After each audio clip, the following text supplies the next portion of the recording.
La presse néocolonialiste française, relayée par un certain nombre de médias occidentaux, s'acharne à donner une fausse image de la réelle situation du Mali.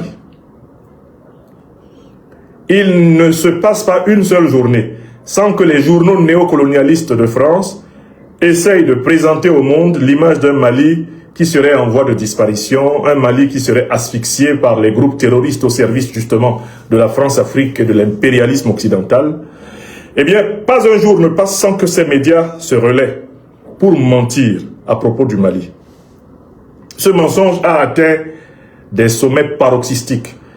Et malgré les dispositions fermes que les autorités maliennes et plus largement les autorités de l'Alliance des États du Sahel ont prises pour empêcher que ce mensonge ne vienne de près ou de loin, eh bien, entacher le moral de nos populations au Sahel, il n'en reste pas moins que ces médias continuent à mentir sur le Mali, à mentir sur le Sahel, à mentir sur l'Afrique là-bas en Occident, intoxiquant les opinions françaises, européennes, américaines et asiatiques, bref, intoxiquant les opinions non sahéliennes auxquelles ces médias ont donc accès à propos de la réalité sahélienne, de la réalité malienne. De telle sorte que certes, les autorités maliennes, les autorités de l'AES ont fait la première partie du travail, à savoir écarter ces médias qui pratiquent ce que nous avons appelé le terror-journalisme des oreilles et des yeux de notre peuple ici au Sahel, ici en Afrique. Il est important de bien comprendre que la décision des autorités maliennes, des autorités sahéliennes n'est pas une décision arbitraire. En effet, le Sahel est déstabilisé notablement depuis 2011, lorsque la coalition politico-militaire de l'Occident, appelée l'OTAN, Organisation du traité de l'Atlantique Nord, a sauvagement attaqué la Libye du guide Muammar el-Kadhafi. Pendant 6 mois, la coalition de l'OTAN à la tête de laquelle les États-Unis d'Amérique d'Obama, la France de Paul Stéphane Sarkozy de Nagui Bokcha, la Grande-Bretagne de David Cameron ont massivement détruit la Jamahiriya populaire arabe socialiste libyenne.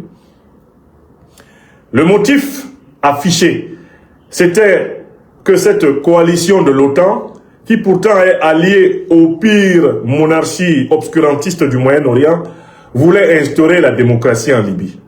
Mais le véritable motif a été révélé par les emails de Mme Hillary Rodham Clinton, et ces emails ont établi de manière incontestable, emails dans lesquels elle échange avec son conseiller spécial Sidney Blumenthal, que Kadhafi devait être assassiné parce qu'il avait osé élaborer le projet d'une monnaie dinar-or qui aurait mis fin à la suprématie du dollar, de l'euro et du franc CFA en Afrique. C'est pour sauver la domination du pétrodollar, c'est pour sauver la domination occidentale en Afrique que le camarade Muammar el-Kadhafi, qui était à la tête du pays le plus prospère du continent africain, a été assassiné par la coalition occidentale. Mais vous devez savoir que cette coalition a procédé à l'assassinat de Muammar el-Kadhafi dans le cadre d'un plus vaste plan de déstabilisation totale du continent africain. Ce plan comprenait le Sahel, le golfe de Guinée, le bassin du Congo, le bassin du Zambèze et finalement la grande puissance africaine d'Afrique du Sud. Ainsi, l'OTAN a prévu de détruire la Libye en association avec ces 2 groupes de mercenaires créés dans les années 80 et au début des années 2000 et appelés abusivement Al-Qaïda et l'État islamique. Il était prévu qu'après l'invasion et la destruction de la Libye, les mêmes groupes de mercenaires de l'OTAN envahissent tous les pays du Sahel, obligeant tous les pays du Sahel à accepter l'installation des bases militaires occidentales, la recolonisation occidentale du continent africain. C'est ce qui fut fait. Alors même que les puissances de l'OTAN étaient associées aux terroristes pour détruire la Libye, elles firent semblant de venir aider les pays sahéliens à partir de 2011-2012, lorsque leurs propres mercenaires avaient envahi le Mali, envahi le Burkina Faso, envahi le Niger, le Tchad, le Cameroun, le Nigeria. Au départ, cette stratégie sembla marcher, puisque les dirigeants africains, essentiellement des valets issus du processus colonial occidental, acceptèrent cette pseudo-coopération de lutte antiterroriste avec des puissances dont ces dirigeants africains, tels Mahamadou Issoufou du Niger, savaient parfaitement qu'ils étaient les véritables parrains des terroristes qui attaquaient l'Afrique. C'est ainsi qu'au Sénégal, les Macky Sall, en Côte d'Ivoire, les Ouattara Draman, au Mali, les Ibrahim Boubacar Keïta, avant lui, Dioncounda Traoré et un certain nombre de militaires. C'est ainsi qu'au Niger, Mohamed Bazoum, le junteur de Niamey qui allait faire boum. C'est ainsi que Tinubu, et avant Tinubu, eh bien, Godlock et Bélé Jonathan, après Godlock et Bélé Jonathan, le général Mohamedou Bouhari. C'est ainsi que Talon Patrice. Voilà comment la plupart, eh bien, des dirigeants, eh bien, la plupart des dirigeants africains de cette époque biaisaient avec la vérité et acceptaient la réinstallation des troupes coloniales françaises dans tous les territoires au nom de la soi-disant force Barkhane et au nom de la lutte antiterroriste, la réinstallation des troupes de l'Union européenne sur toute la bande sahélienne, la réinstallation des missions des Nations Unies qui ne sont rien d'autre que des missions néocolonialistes, tout cela fut remis en place. Mais la vérité faisait son chemin et pendant que la vérité faisait son chemin, l'OTAN avança vers le golfe de Guinée, commençant à exiger du Ghana, de la Côte d'Ivoire, du Nigeria, du Bénin, du Togo, du Libéria, tous les pays du golfe de Guinée, du Cameroun, de l'Angola, de la Guinée équatoriale. Tous ces pays furent sommés d'accepter des bases militaires américaines, d'accepter des bases militaires occidentales et d'accepter la circulation libre des troupes occidentales dans leur territoire. Or, ce sont les mêmes troupes occidentales qui larguaient des armes à la disposition des groupes terroristes, donnaient des munitions à la disposition des groupes terroristes, donnaient de l'argent frais à la disposition des groupes terroristes, donnaient du renseignement satellitaire à la disposition des groupes terroristes. Ce sont les mêmes groupes qui organisaient l'exfiltration des chefs terroristes en difficulté et qui les faisaient mettre à l'abri, soit au Moyen-Orient, soit en Algérie, soit en Mauritanie, soit en Côte d'Ivoire, soit aujourd'hui comme on le voit au Bénin ou au Nigeria. Les mêmes puissances qui prétendaient aider le Sahel à combattre le terrorisme, les puissances de l'OTAN, l'Union européenne, l'ONU, étaient les mêmes puissances qui s'assuraient de la progression des terroristes du nord vers le sud. On ne s'arrêta pas là. On renforça l'emprise sur le bassin du Congo avec une attaque sauvage, non pas simplement contre la République centrafricaine, mais contre la République démocratique du Congo. C'est l'OTAN qui arma activement le Rwanda et l'Ouganda afin que ceux-ci dépêchassent des milices criminelles comme celle du M23 à l'intérieur du territoire congolais afin de s'assurer le pillage des ressources faramineuses de la patrie de Patrice Lumumba. C'est la même OTAN qui projeta ses mercenaires d'Al-Qaïda et de l'État islamique sur les flancs du Mozambique, dans la province immensément riche en pétrole et en gaz de Cabo Delgado, où subitement apparurent des gens qui prétendaient vouloir islamiser les Mozambicains. Dans la trace de ces mercenaires, l'OTAN força le gouvernement mozambicain à accepter l'installation des grandes multinationales pétrolières occidentales, dont la fameuse Total, qui marche toujours dans le sillage des terroristes pour prendre possession des réserves pétrolières et gazières des Africains et oser prononcer que la France serait producteur de pétrole, productrice de pétrole. Tous ces gens-là ont pour intention, au final, d'attaquer l'Afrique du Sud, qui est le premier producteur d'or du continent, et ainsi de s'assurer une suprématie totale sur l'Afrique, selon la stratégie de l'ordre par le chaos.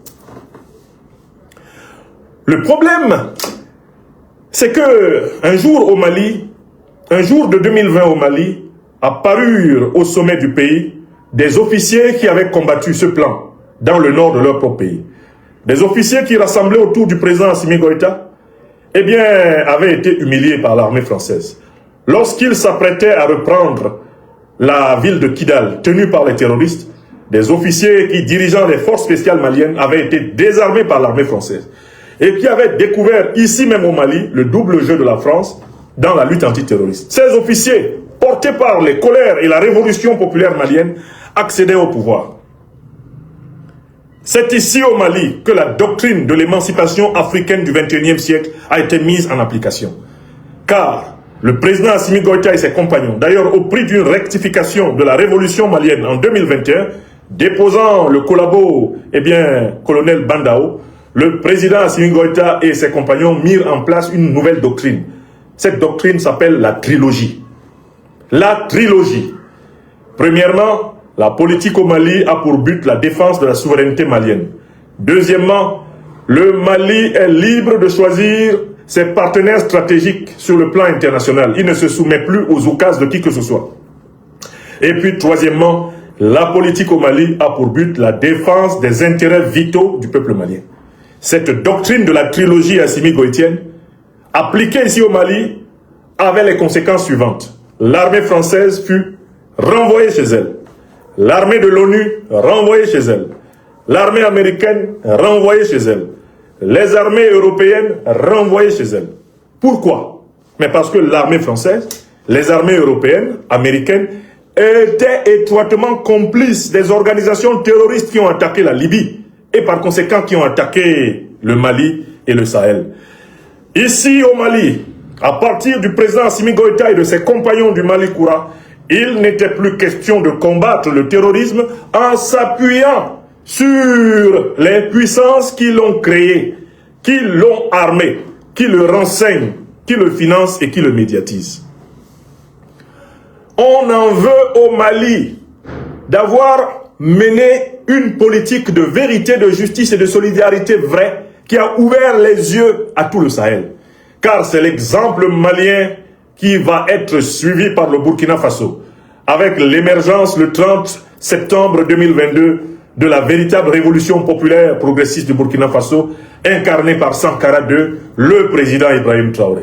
C'est l'exemple malien qui va faire tache d'huile au Niger, avec l'émergence le 26 juillet 2023 de la révolution nigérienne du Conseil national de sauvegarde de la patrie du Niger, du général, Abdourahmane Tiani. Et dans tous ces pays, même conséquence. Le Burkina Faso s'est séparé de toutes les forces armées des puissances qui ont attaqué la Libye. Des puissances qui ont créé Al-Qaïda et l'État islamique et qui continuent à armer, à renseigner, à financer Al-Qaïda et l'État islamique. Le Burkina Faso a coupé Ignam avec eux. Il leur a dit, allez chez vous, nous n'allons pas combattre vos propres mercenaires en association avec vous. C'est un non-sens. C'est la même doctrine qui a été appliquée à Niamey au Niger par le président Abdourahmane Tiani, qui a fait partir les troupes françaises, partir les troupes américaines, partir les troupes européennes de son sol. C'est la doctrine de l'émancipation africaine du XXIe siècle qui est mise en œuvre ici au Sahel. On en veut au Mali parce que le Mali est le cerveau initial et originel. Le Mali est la racine. Le Mali est le lieu où la graine de la nouvelle libération africaine a germé. Alors, vous comprendrez pourquoi les impérialistes et les néocolonialistes occidentaux et leurs suppôts terroristes concentrent leurs pires coups contre le Mali. C'est sur le Mali qu'ils testent leur méchanceté avant de l'étendre à tous les Africains dans cette région sahélienne. Pendant qu'ils sont donc en train de s'acharner contre le Mali et que le Mali résiste victorieusement, ce Mali dont ils disaient qu'il ne tiendrait pas, même pas un mois, n'est-ce pas? Écoutons ce que leurs suppôts disaient quand la révolution malienne était en train de décoller. Monsieur Ouattara, venez ici avec votre ami Boubou Cissé. Dites-nous ce que vous avez dit quand la révolution malienne commençait. Combien de temps ça allait durer? Parce que ça permet de comprendre l'acharnement de la presse néocolonialiste française contre le Mali. Monsieur Ouattara, venez ici avec votre suppôt et camarade néocolonisé Boubou Cissé. Dites-nous ce qui était prévu pour le Mali. Allons-y, parlez. Allons-y. Ça va, merci. Vous-même? Oui, ça va bien. C'est où là? Je suis arrivé hier sur la... Ah, d'accord, on m'a fait le message, mais je ne savais pas si tu étais à Niamey ou à Abidjan. Je suis arrivé hier. Je suis content. Ouattara et Boubou Cissé. Quelques jours ici. D'accord. En attendant qu'on se voit, je voulais que tu me briefes un peu. Oui, Parce oui, que oui. je vois le président de la commission aujourd'hui avant qu'il n'aille au Burkina. D'accord. Voilà, comment les choses se passent au Mali. Voilà comment les choses se passent au Mali. Malgré tout ce qu'ils veulent faire croire, Oui. la situation reste très difficile pour eux. Vraiment, ça va être extrêmement difficile de tenir encore 3 à 4 semaines financièrement. Voilà, donc Boubou Cissé, ça se passe en 2022. Boubou Cissé dit que le Mali ne va pas tenir plus de 2 à 3 semaines. Que de 2 à 3 semaines, le Mali va s'effondrer. C'était 2022. On est en quelle année? On est en 2026. Le Mali s'est-il effondré? Non. Comme ils ont été incapables d'effondrer le Mali sur le plan réel, ils essayent de le faire effondrer sur le plan imaginaire. C'est-à-dire de faire croire que ce qu'ils n'ont pas pu faire réellement est arrivé. Écoutons Ouattara, comment il parlait de ça. Donc, la pression, elle est vraiment là, elle est réelle, elle monte. Oui. Économiquement, les prix ont flambé. Oui. Les denrées alimentaires, c'est difficile aujourd'hui de se procurer du riz à un prix normal, du sucre, tout ce qui est ciment aussi. Donc vous comprenez, le plan pour que le Mali s'effondre, c'était de l'asphyxier économiquement, de faire mourir le peuple malien de faim. Actuellement, est-ce que le peuple malien meurt de faim? C'est faux. Le peuple malien résiste et vit. Hier, je vous ai donné une petite démonstration, n'est-ce pas? Je suis allé dans Bamako et je vous ai montré la quantité d'oranges qu'on peut avoir pour 2000 francs CFA. La quantité d'oranges qu'on peut avoir. J'ai juste pris les oranges. Quand la saison des mangues va commencer ici, je vais ressortir. D'accord? Eux, ils avaient prévu que le Mali crève de faim. Que les Maliennes et les Maliens disparaissent faute d'avoir pu manger même une seule fois par jour. La suite, continuez à parler aux méchants. A été affecté. Même la main-d'œuvre commence à se plaindre un peu parce que les gens ne travaillent pas beaucoup.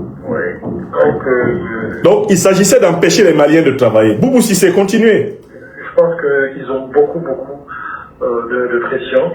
Mais on essaye de gérer ça. Donc, Alassane Ouattara et Boubou Cissé se réjouissent que le Mali ait des problèmes. Et ils disent que les problèmes du Mali vont s'aggraver. C'était ça le projet. Allons-y. Mais c'est vraiment, on voit qu'ils n'ont pas d'économistes parmi eux, quoi. C'est ça. Ils vont un peu, Voilà quelqu'un qui n'a rien produit en dehors de sa thèse de doctorat, qui se lit en moins d'1h30 de temps à l'université de Pennsylvanie. Il n'a rien produit en théorie économique, lui, Ouattara. Et il dit que le Mali n'a pas d'économistes. Bon, voilà. Vous prédisiez qu'en 2-3 semaines, le Mali va tomber. Vous prétendez être économiste, formé au FMI et à la Banque mondiale. On est 4 ans plus tard. On est 4 ans plus tard. Vous disiez ça en 2022. On est en 2026. Le Mali n'est pas tombé. Qui a raison et qui est véritable économiste? Alouseni Senou, le ministre de l'économie du Mali, ou Ouattara Draman, qui se contente de surendetter la Côte d'Ivoire et de s'en mettre plein les fouines avec sa bande de voleurs à la tête de la Côte d'Ivoire. Qui est économiste? Vous voyez? Écoutez-les. 40% sont budgets financés par l'extérieur. Ils pourront payer un salaire 1 ou 2 mois, mais c'est tout après. Alassane Draman Ouattara, soi-disant donc détenteur d'un doctorat en économie de l'université de Pennsylvanie, dit que le Mali ne pourra pas tenir plus de 2 mois de paiement de salaire. Il l'a dit en 2022, de manière empirique et expérimentale. Nous sommes en 2026, 4 ans plus tard. Est-ce que Ouattara mérite un doctorat? Est-ce que quelqu'un qui a un taux de prévision et d'anticipation rationnelle aussi nul mérite même le grade de docteur? Alassane Ouattara, le voilà en train de dire que le Mali ne peut pas payer plus de 2 mois de salaire. Le Mali a payé plus de 4 ans de salaire.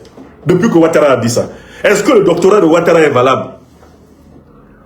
Quelqu'un qui dit, du haut de son titre de docteur, ancien gouverneur de la banque néocoloniale, BCAO, quelqu'un qui dit du haut de son titre de « je suis en train de dire, mais j'ai gouverné plus de 200 pays ». Il dit que le Mali ne va pas payer les salaires pendant plus de 2 mois. Et puis le Mali paye les salaires pendant plus de 4 ans. Est-ce qu'on ne doit pas lui enlever son doctorat, celui-là? Est-ce que l'université de Pennsylvanie ne doit pas rappeler Ouattara pour lui dire, venez ici, déposez ça là, c'est bon. Ne citez plus jamais notre nom. Un économiste, quelqu'un qui a fait de longues études, au moins 7 ans d'études supérieures, pour avoir un doctorat, qui prédit qu'un pays ne pourra pas payer ses salaires dans les 2 mois à venir, et il est démenti pendant 4 ans. Est-ce qu'on peut le prendre encore au sérieux? Est-ce qu'un type comme ça mérite de faire valoir un quelconque grade en économie? Non. Il pourra même payer les salaires. Vous voyez? Il y a 1000 milliards d'emprunts régionaux. Donc en 2021, ils n'auront pas ça. Comment ils vont faire? Ils n'ont plus accès à ça. Oui, absolument. Le ministre des Finances a fait sortir une lettre il y a une dizaine de jours. Ok, Oui. je m'arrête là. C'est juste pour que vous voyez quel est l'esprit des néocolonialistes français, des impérialistes occidentaux et de leurs sous-fifres africains, comme Ouattara Draman et Boubou Cissé contre le Mali. Tous ces gens-là ont juré la perte du Mali. Comme le Mali tient bon, comme le Mali est debout, comme le Mali avance, alors ils ont décidé d'inventer un Mali imaginaire qui aurait disparu. Un Mali imaginaire qui se serait effondré. Un Mali imaginaire où on ne peut plus manger même une seule fois par jour. C'est ce qu'ils ont inventé. Et ils s'acharnent dans la presse néocolonialiste française à vendre cette image de ce Mali imaginaire qui n'existe nulle part à l'opinion américaine, à l'opinion européenne, à l'opinion asiatique, bref, à l'opinion non sahélienne qui n'est pas protégée de leurs mensonges. Quelles sont les vraies nouvelles du Mali? La crise artificielle qui a été provoquée par les terroristes au service de l'OTAN pour assécher le Mali de ses hydrocarbures, cette crise a été maîtrisée avec professionnalisme, compétence, courage, bravoure et détermination par le gouvernement malien. Voilà d'abord la première nouvelle. Aujourd'hui, le Mali contrôle, comme on contrôle du lait sur le feu, son approvisionnement en hydrocarbures. La pression sur les stations d'essence. À travers le Mali, cette pression est en train de baisser. Pourquoi? Parce que le gouvernement veille à ce qu'il y ait un approvisionnement substantif. Mieux, ici au Mali, le gouvernement traque les fraudeurs qui veulent profiter de cette crise artificielle du carburant qui avait été créée par les terroristes et leurs patrons, les impérialistes de l'OTAN. Il y a des spéculateurs qui ont voulu profiter de cette crise en faisant disparaître, artificiellement, des réserves de carburant afin de provoquer une hausse vertigineuse des prix. Même eux là, le gouvernement malien les a pris en chasse et l'approvisionnement, en hydrocarbures du Mali est en train de se rétablir progressivement. Le retour complet, total à la normale est presque assuré. L'approvisionnement a été amélioré et la stratégie d'asphyxie des hydrocarbures du Mali a échoué. Voilà d'abord le fait. Je suis à Bamako ici. Je suis au Mali là. Je traverse cette ville tous les jours. Depuis plus de 2 semaines que je suis là. Je traverse la ville dans tous les sens. Ça c'est un. Deuxièmement, les opérations de l'armée malienne de lutte contre le terrorisme sont des opérations où l'initiative appartient à l'armée. Et la défensive est désormais ce qui est imposé aux groupes terroristes. Les groupes terroristes ne font désormais partout au Mali que des escarmouches, des attaques qu'ils s'efforcent d'organiser sous forme d'attaques surprises, des attaques de harcèlement. Les groupes terroristes ne sont plus à l'initiative, ils ne sont plus à l'offensive. Ils sont dans la logique de la défensive et du rat qui se terre. Ce sont des rats qui se terrent. Ici au Mali, les terroristes fuient et l'armée les suit. La direction c'est terroristes, abolis, et puis l'armée est derrière eux. Par définition, le terroriste c'est un aboli là. C'est un fuyard. Et l'armée est une poursuivante. Alors que pendant très longtemps, dans ce Mali-là, notamment entre 2012 et 2020-2021, l'armée était assaillie par les terroristes. La population était assaillie par les terroristes. Maintenant, c'est les terroristes qui sont assaillis par l'armée. Ils sont pourchassés tous les jours dans leur retranchement. Ils tentent des opérations sporadiques, puis ils s'en vont se cacher dans leurs trous où l'armée les trouve et les écrase. Partout sur le territoire malien, l'initiative appartient aux forces armées maliennes. L'initiative n'appartient plus aux terroristes ici. Et ils sont en train d'être copieusement, de façon très disciplinaire, écrasés. Voilà le deuxième fait, la deuxième nouvelle que je vous donne du Mali. Troisième nouvelle, le président Assimi Goïta et ses compagnons déroulent le programme de développement du Mali. Renforcement de l'outil de défense. nationalisation des ressources stratégiques, augmentation des recettes de l'État, investissement dans l'industrialisation. Le président Assimi Goïta et ses compagnons marchent courageusement dans cette direction. Ils ont contribué au renforcement de l'Alliance des États du Sahel. Ils ont transmis la présidence de la Confédération de l'Alliance des États du Sahel sous nos yeux, ici à Bamako, au Burkina Faso du président Ibrahim Traoré. Et cette confédération a le vent en poupe. Elle a la meilleure armée unifiée du continent africain. Elle a la meilleure banque d'investissement internationale du continent africain. Elle est basée ici, à Bamako. Cette confédération-là a la meilleure diplomatie du continent. Cette confédération s'est dotée d'un système de communication, d'une chaîne de radio-télévision qui va centraliser ces informations et doper la médiatisation de ces actes. Elle est au travail. Donc, le Mali, le vrai Mali, le Mali réel, est au travail. Le Mali réel, il vit. Je ne dis pas qu'il n'y a pas de difficultés.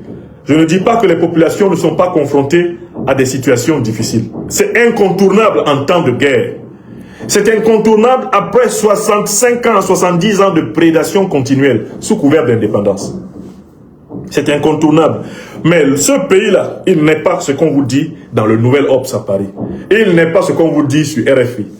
Il n'est pas ce qu'on vous dit sur France 24. Il n'est pas ce qu'on vous dit sur TV5. Ces médias sont des menteurs qui répandent en réalité le poison des renseignements généraux français, lesquels ont reçu l'ordre de tout faire pour que le Mali soit déstabilisé, parce que le Mali est le point de départ de la prise de conscience révolutionnaire africaine du XXIe siècle.